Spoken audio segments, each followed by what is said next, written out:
ஒரு ஊரில் ஒரு ஒட்டக வியாபாரி வாழ்ந்து வந்தானா. அவன்கிட்ட 100 ஒட்டகங்கள் இருந்துதான். அவன் ஒரு நாள் ஒரு முனிவரை பார்க்கலான்னு அவருடைய ஆசிரமத்துக்கு போவானா. அங்கே போகும்போதே அவன் புலம்பிக்கிட்டே போவானா. அதை பார்த்ததும் முனிவர், என்ன விஷயம், ஏன் புலம்புற அப்படின்னு கேட்பாராம்.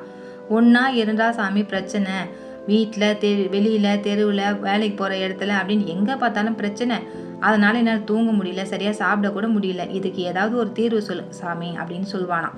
உடனே முனிவர் சொல்வாராம், இப்போ உங்ககிட்ட இருக்க எல்லா ஒட்டகமும் என்ன பண்ணுதுன்னு போய் பார்த்துட்டு வந்து என்கிட்ட சொல்லு அப்படின்னு சொல்வாராம்.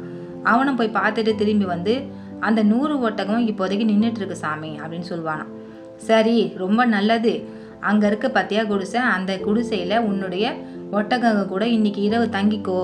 அந்த ஒட்டகம் எல்லாம் தரையில் பட்டதுக்கு அப்புறமா நீ தூங்க போ.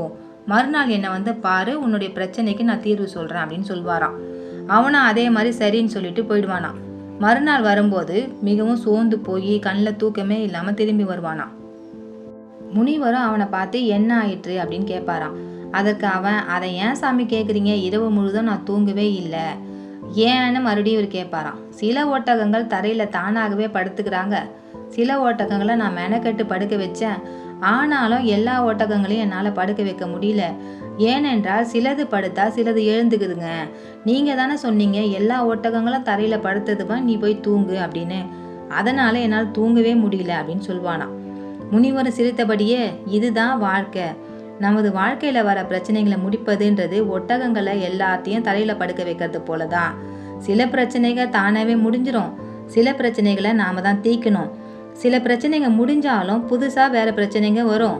அதனால் பிரச்சனைகளை பார்த்து நம்ம யோசிச்சுட்டே இருக்காம அதை காலத்து கையில் ஒப்படைச்சிட்டு நம்ம நிம்மதியாக வாழ்க்கையை வாழணும் அப்படின்னு சொல்வாராம்.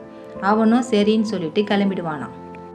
எனவே நாமும் இந்த கதையில் வருவதைப் போல் நம்மால் தீர்க்க முடிந்த பிரச்சனைகளை தீர்த்துவிட்டு, தீர்க்க முடியாததை காலத்தின் கையில் ஒப்படைத்துவிட்டு, நம்மளுடைய வாழ்க்கை கொஞ்ச காலமே, அதனால் அந்த வாழ்க்கையை சிறப்புடன் வாழ்வோம். இந்த கதையும் நான் கதை சொல்லும் விதமும் பிடிச்சிருந்தா லைக் பண்ணுங்க, சப்ஸ்கிரைப் பண்ணுங்க, கமெண்ட் பண்ணுங்க. நன்றி, வணக்கம்.